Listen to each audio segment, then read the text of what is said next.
Objectives are like questions that the client doesn't have an answer to, but they're hoping that the research will help them answer it. For example, they launched a product and it was doing well, and then suddenly they realize, wow, people are not looking at their sales figures and they're finding that people are not using their product anymore. They want to understand what's going on. What is wrong? Is it competition? Is there a new kid on the block that is now taking away, their customers or consumers? Or is it that they're now looking at their product as now being lower quality than it was before? Then we do what we call mystery shopper methodology. And that is, you go into the bank, you send interviewers into the bank, and they pretend they're customers. Maybe the bank wants to know how knowledgeable their staff are about the products that the bank offers. So they can say, okay, we do a lot of the mystery shopping jobs that we do are for banks. Okay. Yeah, so they don't know. You just come in, I want to open an account, and let the person tell you what's going on. And so there were people who knew, I had pedigree, who knew what I could deliver. And these were the kinds of people that were interested in working with me.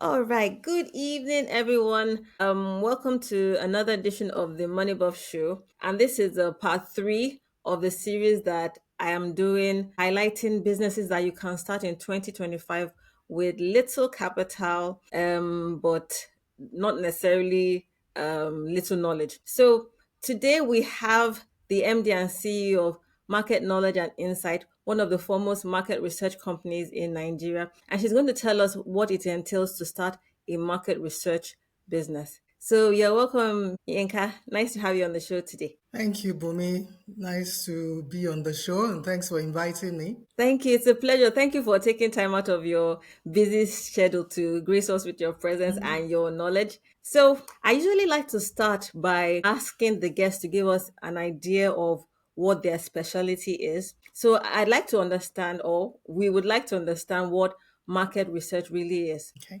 So, layman's terms, I believe that we all, during school, while we were in school, whatever it is that we're doing, we do some sort of searching and trying to understand what we want to get into. Yes. So basically, market research is something like that, but it's more refined in that it's a way that the process is getting information from consumers, from partners, from customers to help improve a product or a service. So what we do is we collect data.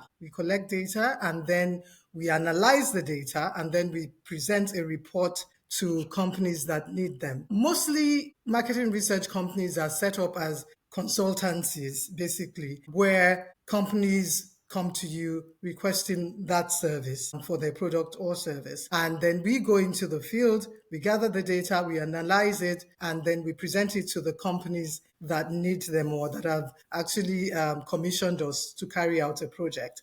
So it might be, ranges from the very beginning, of the idea. You have an idea of a business, you have an idea of a product that you want to launch, and you want to test that idea. That's where market research can start from there. So we can help you research the idea. We can help you research the kind of people that you should target with that idea. We can help you research how much you should price, the pricing of that product or service, everything that has to do with your product or service. We can research it so that it's acceptable to the customer. And then we can also, once the product is launched, we also continue by providing information regarding how the consumers are receiving it, what they like about that product, what they dislike about it, things that they think should be improved upon regarding the product or service. So basically that is, loosely just descriptive definition of marketing research. It's a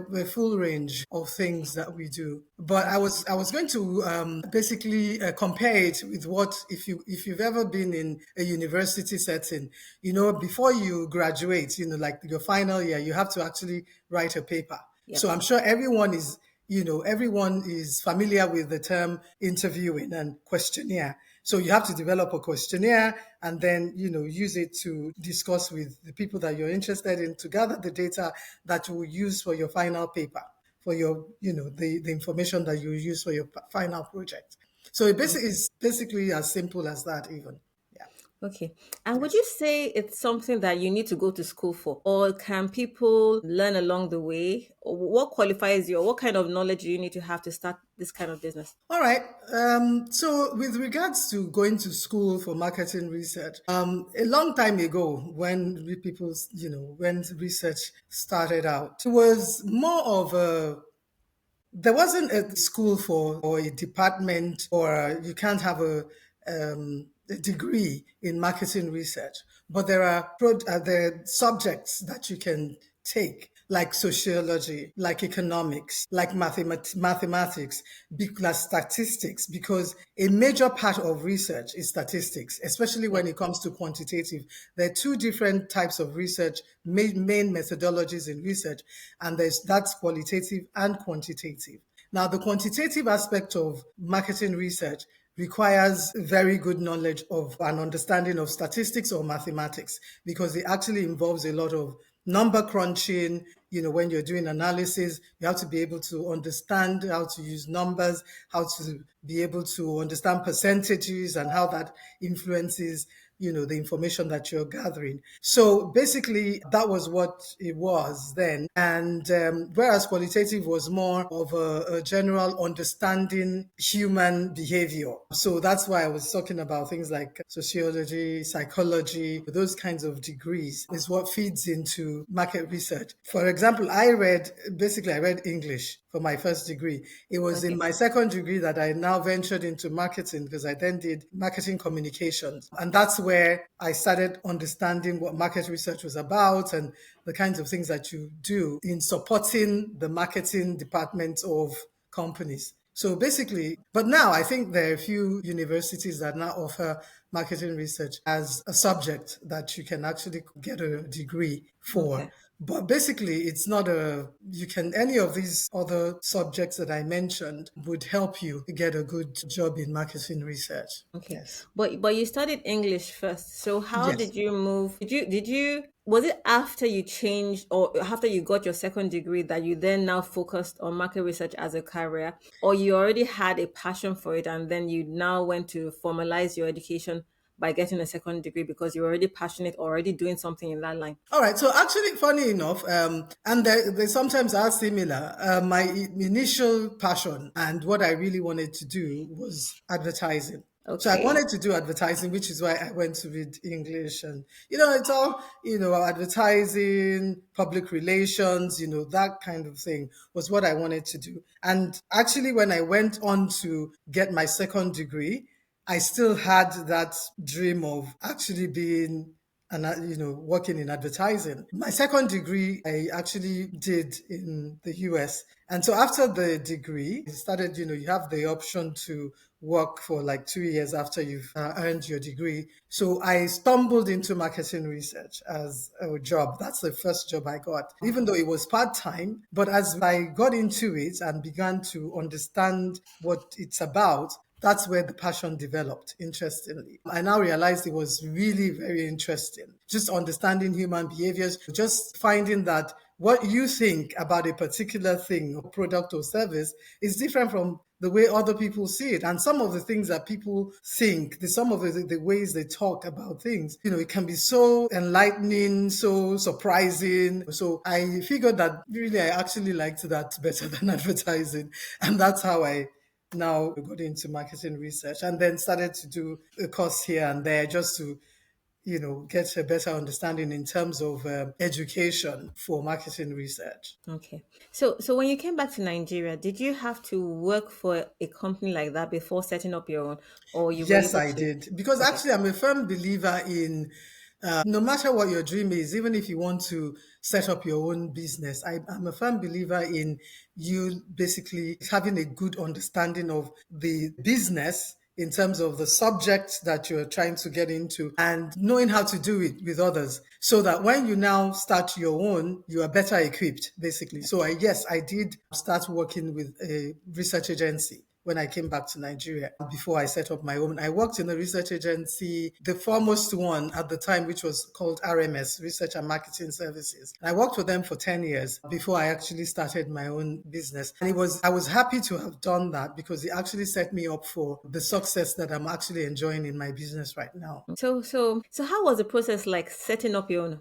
Could you describe it for us? Okay. At what time did you know it was time to leave, and what kind of structure did you put in place to be able to start your own? So, like I said about first working with RMS, I remember that at the interview, they had asked me a question about, oh, where do you know that question about where do you see yourself in 5 years? And I'd said at the interview that really what I see myself doing is setting up my own agency. I mean, it was funny at the time because everybody laughs like, how can she be saying this at an interview? You're telling us that you will be living in, that kind of thing. But that was really my dream, and it just came out. And I remember that when I now started, 10 years later, when I decided to leave. What propelled me was I'd worked with so many companies, multinationals, and I'd worked across the African region really while I was in RMS because we had multinationals who had projects that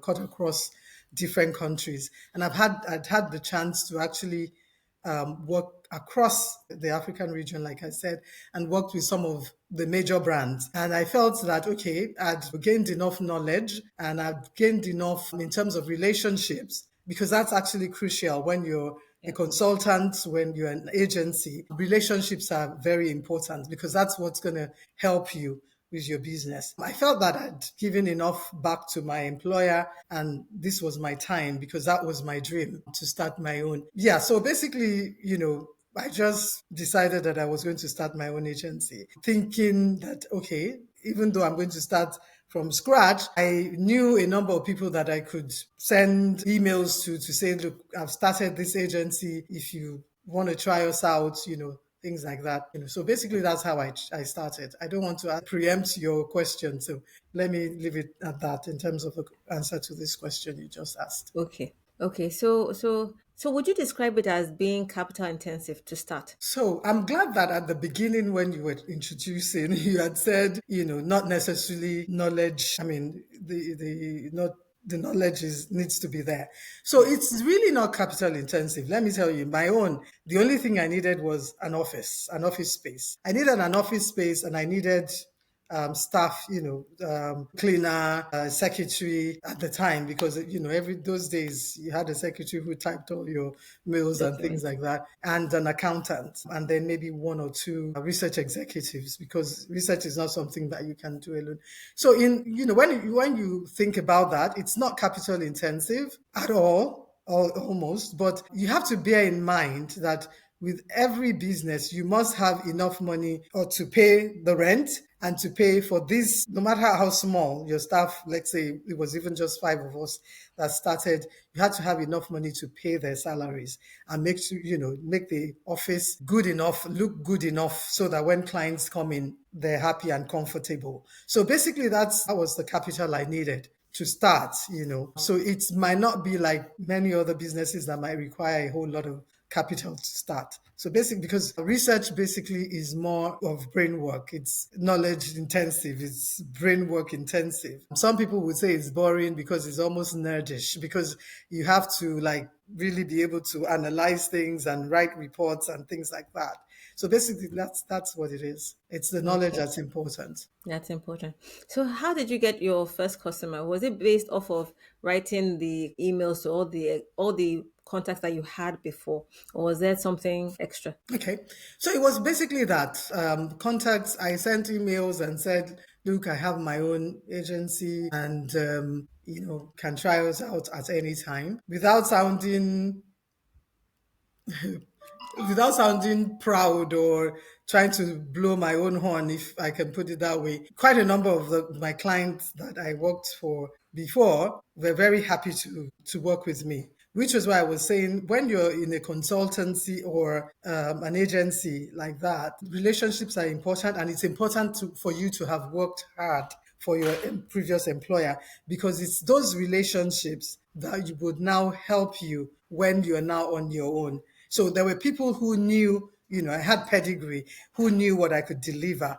And these were the kinds of people that were interested in working with me. And that does not necessarily mean, because the good thing about marketing research is it doesn't necessarily mean I have taken clients from my former employer, because they still worked for, they still gave RMS projects. But I got projects that, I also, I was bidding for projects. So that's the way it works. So companies call you to bid against other competition or competitors, and then you win the bid a lot of times. Of course, along the way, I also have been able to get my own clients, not necessarily those that I worked with while I was at RMS at the time. So yeah, but Okay. goodwill is always good. Mhm.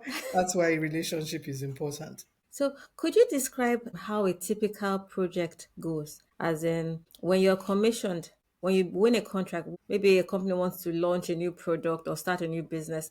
What do they basically pay you to do? Okay, so initially we would write a proposal to let them know the methodology that we are going to adopt, because all of these things actually are part of what they pay for. That you have actually proposed the methodology that is proper or appropriate for that particular project. Now, with market research, don't forget what I said at the beginning about how it is, a study of human behavior and how people relate or react to your product or service. So what we then do is because in Nigeria, for example, we have a diverse group of ethnicities, we tend to not just do the study in Lagos only, for example. So the tendency is that the client is expecting you to go across Nigeria, at least the major ethnic groups. So if we have a project, for example, we expected we would take, if it's a national product, again, I have to go back to that. If it's a national product, if it's something that is used by every Nigerian, if so, we must go to the north, we must go to the east, and then we must go to the west. These are the three main ethnicities that we actually go to work in. That's where we do field work in. So the client is paying for your understanding of the project, of what is required, because they would have given us a set of objectives that they're expecting that the research would answer. Objectives are like questions that the client doesn't have an answer to, but they're hoping that the research will help them answer it. For example, they launched a product and it was doing well for a number of years. And then suddenly they realize, wow, people are not looking at their sales figures, and they're finding that people are not using their product anymore. They want to understand what's going on. What is wrong? Is it competition? Is there a new kid on the block that is now taking away, their customers or consumers? Or is it that, they're now looking at their product as now being lower quality than it was before? So those kinds of things. So you need to understand that, what's affecting your product or service across, the different ethnic groups, because it might be doing well in the north and not doing well in the east. Why is that happening? For example, there was a product which I think it was the seasoning, and the client realized that there was some other seasoning that was coming into the north by through a boundary, one of the boundaries, and that one was now taking over in the north over the market where they had been the main player. They wouldn't have found out what was going on unless they had talked to people about it. So it's really a huge, I can't really explain everything we do in market research, but those are the kinds of things they pay for, if you asked about what they pay for. And then, of course, we collect the data, as I've said before. We collect the data, we analyze it. Before, we used to use paper questionnaires. So we do pen and paper, we go door to door, ask questions, and so on. But now we use handheld devices, and the data goes directly to the back end where the analysis is done, and then we now look at the analysis and write reports. So those are the things that they pay for. I think it's faster now to turn around a project because you don't have to wait. Because I remember in the past, the RMS days, I remember we would have questionnaires in Kano, in Kaduna, in Abuja, and then we have to wait for those questionnaires to come into Lagos before we now start looking for data entry clerks to enter it was a really Hmm. laborious process at the time. But now it's easy, as they're asking the questions on their handheld devices, it's going right to the back end. So nobody is waiting for questionnaires anymore. and so the timelines are shorter. Okay. So, but I'm just wondering, Sorry, yes, go ahead. I'm I'm wondering in Nigeria how easy it is because, like, for instance, if I'm walking on the street and you stop me to answer questions, I probably won't stop, or I will have this notion that I hope it's not one fraudster trying to swindle me. So how do your team handle asking questions on the street? Funny enough, you will find a lot of friendly Nigerians. You see, that issue about getting respondents is not peculiar to Nigeria. I mean, a number of times, like we do mall interviews, for example, and I remember a number of times in the UK, even you go to a mall and then somebody comes to you, approaches you. Some people will say, sorry, I'm not interested, and they go. Do Mhm. you understand? That happens globally. But there are friendly Nigerians. People actually stop, and answer your question when when you approach them. I mean, surely what I'm trying to say is that regardless, human beings are human beings, whether they're Nigerians or not. Some human beings are friendlier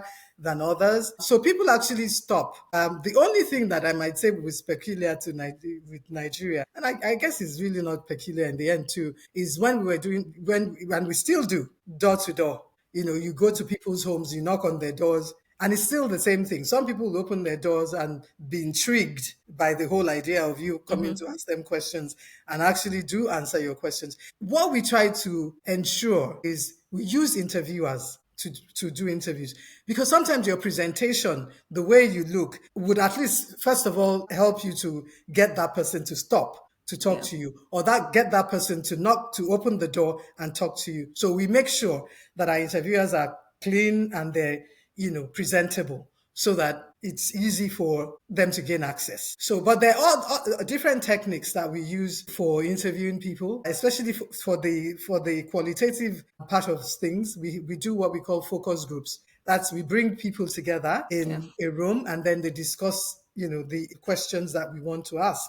This is different from the quantitative where we're using questionnaires. This one is like a roundtable kind of discussion with the moderator who's asking questions and so on. So to recruit people to do that, because we have to bring them to a meeting room, to a hotel, to somewhere where we now gather. What we do, what we call snowballing. So, for Okay. example, I know you, Bumi, and I know that you fit, because that's the other thing about marketing research.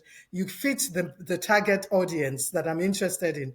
I could say to you, Bumi, please, can you refer me to a friend of yours that might also be interested in giving information about this product or idea? Now, that's we use for recruiting, because if you're going to invite people to come to a place, you have to know them well, you understand? Especially in Nigeria, you don't want to go to a place where you're kidnapped, or you're then rounded up and they're like, where's your money? So we use what we call snowballing to recruit. The other thing is that sometimes the clients themselves will say, look, this is a list of our, we do a lot of that happens with banks, because it's difficult to recruit bank customers. First of all, they're asking you, how did you know my account? How do you know that I have an account in that bank and all that?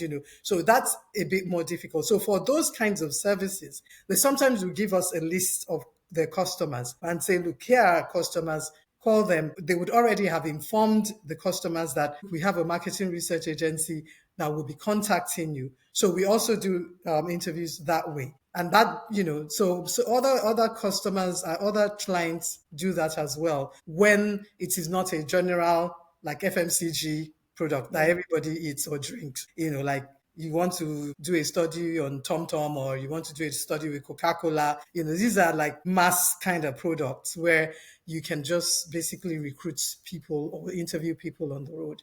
We also do intercepts. So intercepts will be in case the bank wants you to interview competition as well. So let's assume that for example, you work for GT Bank, for example, and then they're interested in finding out, competition. They want Zenith customers to answer questions. So we would place interviewers in front of Zenith Bank, for example, and then as people go in, again, it's that intercept thing that happens at the mall. Some people will stop and answer your questions. You're not telling them, you're not asking them anything about their account. You just want to know about the service of the bank and so on. So usually that works as well. Then we do what we call mystery shopper methodology. And that is, you go into the bank, you send interviewers into the bank, and they pretend they're customers. Maybe the bank wants to know how knowledgeable their staff are about the products that the bank offers. So they can say, okay, we do a lot of the mystery shopping jobs that we do are for banks.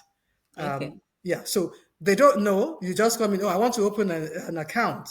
Do you understand? And let the person tell you what's going on. And I guess I'm not going to talk to you about how we do it and capture it so that people are not, since this is a blog and it's public, so people are not now looking at everybody that comes into the bank thinking, okay, is he a market researcher? Is she not? Yeah, so we do that. We do that a lot for banks, and then we do that a lot for the fast food restaurants, Okay.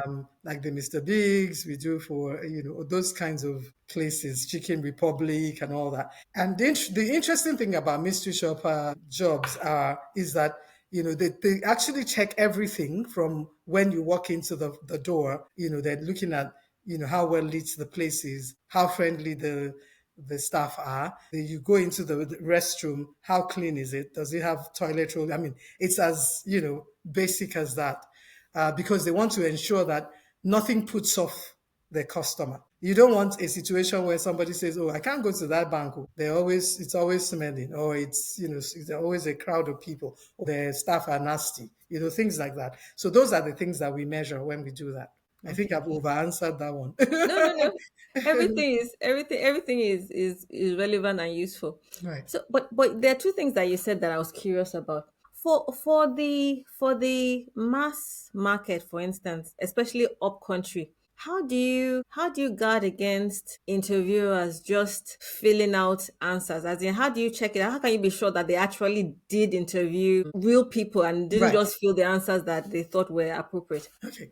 All right. So whether up country or down country, people Same can, risk. yeah, people can be fraudulent. So there are techniques to interviewing. So we have safeguards, if you like to call them that, where we generally, in the past, you could actually send an interviewer, you can just say, oh, look, I hired like 7 interviewers and they're just going to go and do this many number of interviews. But what we do now is what we call group interviewing technique. And what that entails is that we take the interviewers together. So let's assume we're doing a project in Lagos. First of all, there's a lot of back end. I mean, that's why I said it's not, I'm talking to you now. The person, whoever wants to go into marketing research business, must really understand everything that there is to know about it. Because you, first of all, have to take the map of Lagos. You have to divide Lagos into, because a lot of for mass market products, all we're doing, the methodology that we're adopting or technique we're adopting is what we call random sampling, because we want to give everybody an opportunity to be heard concerning that product or service. So you take the map of Lagos, for example, you divide it randomly, select, the local governments that you want to go to. Everything is randomized up until the person that you're going to talk to. So let's assume we've all gone through the whole random process and we have now agreed that we're going to go to a street, a particular street, let's say Adebola Street in Surulere, right? And then you get to that street, we all get to that street. That's the team leader and then the interviewers and then the supervisor. Now we all get to that street, the beginning of that street, and then we say, okay, randomly select, there's a process to that as well, the houses that they must go to. Now, the team leader then says, oh yeah, okay, go. Because at the beginning, there's a table of random numbers that we use to select the households or whatever, or it can be a system where you do a skip pattern. So if you talk to house 1, for example, you don't talk to anybody else until you get to house 3, depending on, like I said, there's a lot that comes into that. So they go. So everybody goes together. You start together, you go, and then you must end together. So there's no benefit in you not going to interview the people that you're supposed to interview, because you can't even leave the place. That's one. The other thing is the team leader and the supervisor can randomly select a place while they're still there. They don't follow them immediately. They've said, okay, go. This is where you're supposed to go. This is where you're supposed to go. This is, and they can randomly just go to that house, right? So it could be that you had an interview in that house. They would ask, did somebody come here, name so and so? Did they ask you questions? So there's what we call on the spot back checking. Yes. So if you haven't been there, that's one way of us knowing that you've been fraudulent. Where were you? Because that's where you're So supposed does to that go. mean that the contact details of the respondent must be on the form for them to spot check? No, so this is the spot check is just spot check that you have actually had the interview.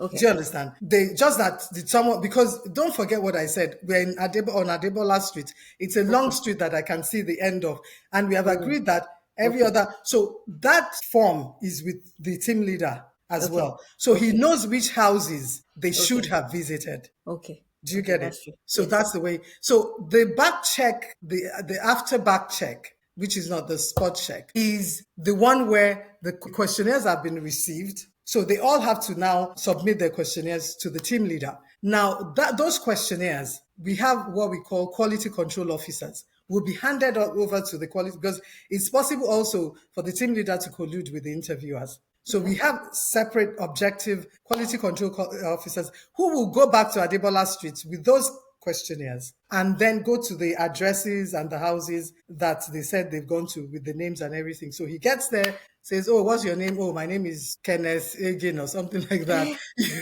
And then he now says, "Okay, fine. Is there a Kenneth Agin living in this house? If there's no Kenneth Agin there, then there's a problem, isn't it? Mm-hmm. Now let's assume that there's a Kenneth Agin." And the guy now says, "Okay, sir, it's a pleasure meeting you. There was someone that came here yesterday and says, oh, yes, okay. Can I please quickly ask you a few questions?" So that quality control person would answer the first few questions, like maybe first two, then go to the middle of the questionnaire, ask another two, and then the end. Now, the reason is that some people will start an interview, they get to the middle of it, and the person says, sorry, my baby is crying.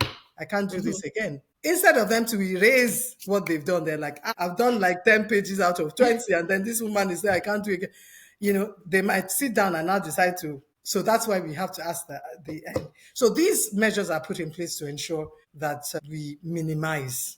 Because you know Okay. how things are, we Yeah. minimize. And honestly, like I said earlier, this is a global thing. Sometimes it happens even abroad. Because don't forget, I actually worked in the US doing marketing research. So I know Okay. that it can Because happen here as well. Yes. okay, I have a question, but I'm not certain how to ask it. But let me try. So I'm just thinking that it's also possible for you. How do you form questions that will not guarantee the answer that you're hoping for? No, we don't have any answer that we're hoping for. No, No, no, no, that's why no. I'm not certain how to ask a question. Let me try again. What I mean is that are you always, and when I say you, I mean in general, Researchers. for marketing researchers, are they always completely blank without any biases? Because everybody has biases, whether they are conscious of it or not. So when you're forming questions, are you able to totally remove yourself from your biases to form questions that will give an objective opinion no matter your bias? Yeah, don't forget we are consultants. I don't own the product I'm researching. And that's why that's why our job is still relevant. Mm-hmm. Now, if I was an MTN, for example, I can't do my own research. That's when I would introduce bias. That's why I go to a marketing research agency and say, please help me with this Mm-hmm. project. I'm not MTN. MTN is not paying my salary. Mm-hmm. All they're doing is paying me for a project and I must deliver it well. The reason MTN has contracted me to do that project is because they want an unbiased Opinion. response. And that's what we do. So that question does not actually, is not relevant to a marketing researcher because Researcher. objectivity is the reason why we are. If you know what I mean. No, The I, reason I we're get you. existing at all is because the client wants an objective opinion of themselves. Okay. You know why I asked? Because I Yes. thought, or I think that, or maybe I should ask one question before that one. Yeah. So, do small businesses employ market researchers? I'm asking because it's an additional cost to them, and so maybe some people might not even want to pay. They know the importance, but they might not have the extra capital to actually pay someone independently. So they might try to do it themselves. Because I've put myself in the situation. I asked you that question because it's something that I encountered when I was trying to find out, to do a research on something. And I found myself writing questions, but I couldn't be completely objective. But Objective. I knew that I needed to do some sort of research to be able to test the theory before actually doing something. So that's why I asked the question. Okay. Yeah. So, well, I mean, it's very tough. Small businesses, as you said, it's tough because it's additional cost. So, even asking me that question, you know my response now, because I won't say that you should not, have a marketing research agency help you out with your project. Because what I would say is that you really shouldn't do your own research by yourself. You really shouldn't, if you can help it. But I know people who say, well, I don't have a choice but to do. Because it's really, as you've said, it's difficult to be objective when it's your own. And that's why we tell, when we're talking to respondents and to respondents, we always say, look, the reason we're here is because these people want to hear objectively what you think. That because if I'm the one that, even your own, it's not even just you, the owner of the product, even the people you're asking will feel bad. They don't want you to feel bad. They don't want you to hurt your feelings. We're human. Yeah. So they probably won't tell you the truth. So do you want that? Do you want Mm, objective opinion so that your product will be better? That's the yeah. only way I can answer that question. Yeah. Okay. Uh, but it's important, really, especially for if you're trying to start a business. It's extremely important. You know why? Let's say, assume you want to start a business where you're looking for funds. A lot of funding, the people that would give you loans and things like will not give you loans unless you have data, information to say that this thing is going to, this Work. product is going to actually sell. Because people are thinking about return on investment. And so Mm-hmm. they don't want to invest in something that they have no. If you've ever watched Lion's Den, you know, Mm-hmm. do you know that they always ask? Sometimes they will ask, especially Peter, he would say, what's happening? Did you do market research? Did you get data? How do you know that this thing, that kind of Yeah. people are doing that? I mean, there's a woman that came to us even in Nigeria. She wanted to start a factory or whatever you need to make sausage rolls. You know those ones that they sell on the streets, the packaged Yeah. sausage rolls and all that. And she had gone to BOI to ask for loan. They sent her back to go and do marketing research. She had to pay it. So she had to look for investors that will help her fund the research so that she can convince BOI to give her the loan. Alone. So you see what Okay. I mean? I mean, Yeah. serious minded Mm. investors want to make sure that you've actually gone the extra mile of making Yeah. sure that their money is not just going to go down the drain. Yeah. So that's the only way Okay. to answer that question. Okay. So that this business is very relevant then because that means your services will always be needed. We will always be relevant. Yeah. Yeah. Yes. Okay. So there's something else I wanted to ask. Okay. So do you have international people contacting you for research on products that they want to launch in Nigeria? Yeah, we've had a bank who's come to us before. They wanted to, launch a financial service or Nigeria. Yeah, we have all the time. Yes, Okay. and some who are here and who are in Nigeria and want us to do research for them. So for research One outside of the of major Nigeria. ones that we did, my agency did, was a time when a foreign bank, wanted to buy a Nigerian bank. They asked us to do research for them about Okay. the way, how well the Nigerian bank was doing, and then to understand the banking customer in Nigeria. We did a segmentation study for them. Okay. And do you do the reverse as well, as in do research for companies in Nigeria that want information outside of Nigeria? Yes, we do. Okay. Okay. Especially out of Nigeria, across the West African region, for example. Okay. And then so the way I'll put that one is some Nigerians some Nigerian companies are looking for customers abroad, Okay. if that makes Yes, sense. yes, it Yes. does. It does. Right. It does. For example, I mean, so don't forget that our service does not just cover products. I said service. For example, there was some group of people that wanted to set up an old people's home. Mm-hmm. Yes. And they knew that a lot of people, a lot of the older generation now in Nigeria, their children are abroad. And so Abroad, they yeah. asked us so that our target audience were the Nigerians in diaspora. So that's one way that we've had to do that. And they wanted to talk to people in the US, in Canada, and in the UK in particular, Okay. to see whether they will fund those things for their parents and things like that. Yeah. Okay. Okay. I asked because, now because of the exchange rate difficulties, most people are also trying to find businesses that can pay them foreign currency. So I wanted Oh, to know yeah. if there's capacity for that in Yes, market there is. research as well. Oh, yeah, there Okay. is. Okay. There is. We Fantastic. can do it. Okay. Okay. So in Yeah. your It's just vast money. It's just Money. I can't imagine. So, in your vast experience, do you have anything that you found out that's surprising that most people don't know about human behavior? Plenty, plenty, Care to especially share? in Nigeria. Ah, my goodness, without having to name the product. Okay, so there are always surprises actually in terms of the way people react to things. I'll use the example of an ad that was done once that was it's going to be difficult to catch that in a way that people wouldn't know what I'm talking about. But it was in the way that, because of the way the advert was done, people actually stopped doing, using a particular brand of milk, and they were like, that milk that is for Ogbanje children. Yeah, isn't that surprising? Just based on communication, Right. So that's why things like that are really, surprising. Because Mm-hmm. when I was doing that project, I was shocked because I didn't see it. Mm-hmm. I didn't see that in the advert, but others did. And that was really interesting. Yeah. Wow. Have you ever done a research for a client and the client still went ahead, maybe against the result that you gave, and in the end it was a bad decision? And could you tell us about it? Okay, so these questions, we'll have to modify them because a lot of these kinds of questions, the work I do is very like confidential to Yes. my clients, and so So we it's don't want difficult. names, just I the know, lessons learned. yes, a few people, people are smart. Some people will put one and two together. They will now get 10 and they will quote me, But yeah, I mean, all the time. So the whole, I mean, as with a lot of things that have to do with giving people advice or making recommendations. Sometimes people don't agree with your recommendation. And the reason is not because the research was not done well.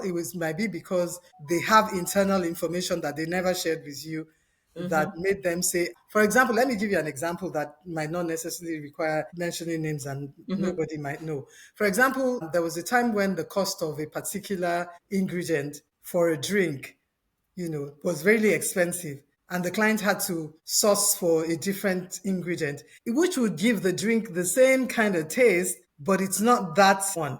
So they asked us to do a taste test, right? And we did the taste test, and the expensive one was the winning formula. Everybody wanted that formula. Mm-hmm. But they knew that in order for them to continue the use of that formula, they would have to increase the price of Yeah. their drink. And because they didn't want to increase the price of a drink, because they had other information about, the way people were, the other way, I mean, the cost of Yeah. their competing brands, they still went for the lower, the least liked Yeah. formula. And it wasn't that it was terrible, do Mm-hmm. you understand? But Yeah. it wasn't. So the whole idea was that what they had in their minds was its taste. People will get you. So after a while, their taste buds will begin to accept it. Do you Yeah. understand? And it might not damage, but sometimes it actually does. But because of the information they had, they went that way. So that happens a lot of times. In fact, sometimes at the presentation, when you're telling them this is what you recommend, they will tell you, sorry, you can't do this. That's how I knew. I found out that that was what was going on. That, no, that particular ingredient now is really expensive to source and all that. And so, yeah. And that happens with a lot of FMCGs, anything that has to do with drinks and food. They're having to change formula a lot of times because of ingredients that are either no longer available or now become expensive. I mean, when of course, the dollar rate affects people when they saw that they were now trying to change formula and see, cheaper alternatives. Okay. The The research. last question. I just wanted to know if you have any parting words of wisdom to share. Passing words of wisdom. First, don't do research all by yourself.